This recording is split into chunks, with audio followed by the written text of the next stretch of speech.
D'où viennent les pensées? On dit souvent c'est mes pensées. Mais en fait, si tu réfléchis un petit peu à la question, tu verras que ça n'a aucun sens. Ce ne sont pas mes pensées, ce sont des pensées que je perçois, que je capte, auxquelles je porte mon attention, encore et encore et encore. Et c'est pour ça qu'on a ce sentiment d'appartenance, qu'on a ce sentiment que ce sont mes pensées, puisque ce sont toujours les mêmes pensées qui reviennent et auxquelles on s'identifie, auxquelles on s'associe. Et quand tu comprends ça, en fait, que aucune pensée n'est véritablement ta pensée, mais juste une pensée absolument neutre par défaut, à laquelle tu donnes ton pouvoir, à laquelle tu donnes ton attention. C'est à partir de ce moment-là que tu vas pouvoir commencer à reprendre ton pouvoir. Puisqu'évidemment, il y a certaines pensées qui sont, disons, négatives et certaines pensées qui sont positives. Quand tu vas donner ton pouvoir à une pensée négative, tu vas ressentir une émotion négative dans ton corps. Et à un moment donné, en fait, tu vas réaliser qu'il n'y a pas, c'est pas un automatisme, c'est entre la pensée et l'émotion, je donne mon pouvoir, je tamponne, j'approuve. Cette pensée veut dire quelque chose par rapport à moi. Et c'est ça qui me fait souffrir. C'est ça qui fait que j'ai cette émotion négative. C'est puisque je crois cette pensée. Je donne mon pouvoir à cette pensée. Donc les pensées ne sont pas un problème en soi. Le problème, c'est quand tu commences à donner ton pouvoir à ces pensées alors qu'elles sont juste une opinion conditionnée par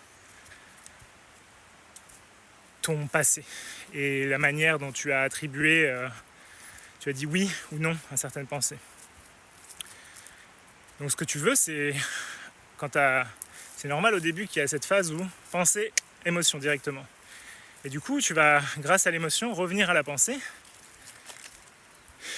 et pouvoir rester avec cette émotion, être accepté, accueillir cette émotion, ce qui va te permettre, à ce moment-là, de réévaluer la situation. Est-ce que j'ai besoin, est-ce que c'est vrai?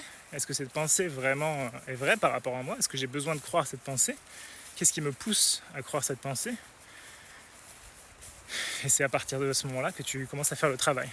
C'est que tu réévalues toutes tes propres définitions sur toi-même.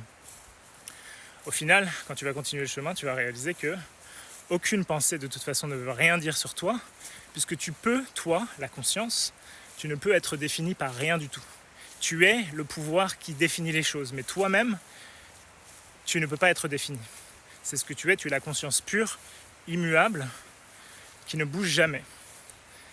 Et c'est dans cette conscience qu'apparaissent les pensées.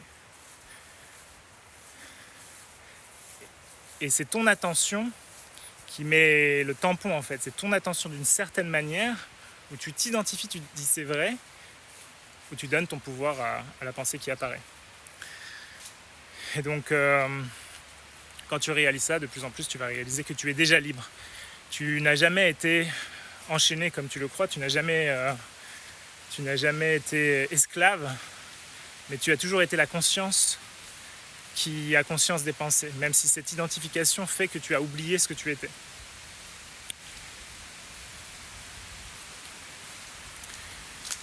Du coup, pourquoi c'est utile tout ça? Puisque tu vas pouvoir reconditionner ton subconscient petit à petit avec des pensées positives, et surtout tu vas pouvoir déconditionner ton subconscient de toutes les pensées négatives qui apparaissent. Et donc tu vas pouvoir te désidentifier des différentes croyances que tu as aujourd'hui sur toi-même et qui génèrent ta réalité en fait, et qui génèrent tes émotions négatives et toute ta souffrance. Donc un des meilleurs moyens pour voir justement ce qui se passe déjà à l'intérieur, c'est d'aller faire de la méditation. Et la méditation, ça va te montrer ce que tu entretiens déjà sur toi-même, dans ta propre conscience. Et au début, ça fait bizarre et les gens disent « Ah, j'arrive pas à méditer » puisqu'ils pensent que la méditation, c'est ne plus avoir de pensée. Et quand ils commencent à méditer, ils ont l'impression d'avoir encore plus de pensées qu'avant, alors que c'est simplement qu'ils prennent conscience des pensées qui étaient déjà là, en tâche de fond. Et c'est pas du tout agréable, puisqu'à chaque fois qu'il y a une pensée, ils s'identifient à cette pensée et ça les emmène dans plein de sens différents. Et c'est pas du tout confortable. Et donc ils disent non, la méditation c'est pas pour moi. Alors que tu vas devoir passer par cette phase d'inconfort pour pouvoir te libérer de cette identification avec les pensées, les émotions et en fait du coup tout ce qui fait surface dans la conscience. Rien de ce que tu perçois n'est toi. Le corps, c'est pas toi. Les pensées, c'est pas toi. Les émotions, c'est pas toi. Rien de tout ça n'est toi. Tu es simplement l'espace dans lequel toute chose apparaît. Et cet espace n'est jamais né, n'est jamais mort. Et c'est ce que tu es, c'est ce que tu as toujours été. Tu ne peux pas ne pas être ça. Tu peux simplement croire que tu ne l'es pas. Et c'est comme ça que tu souffres.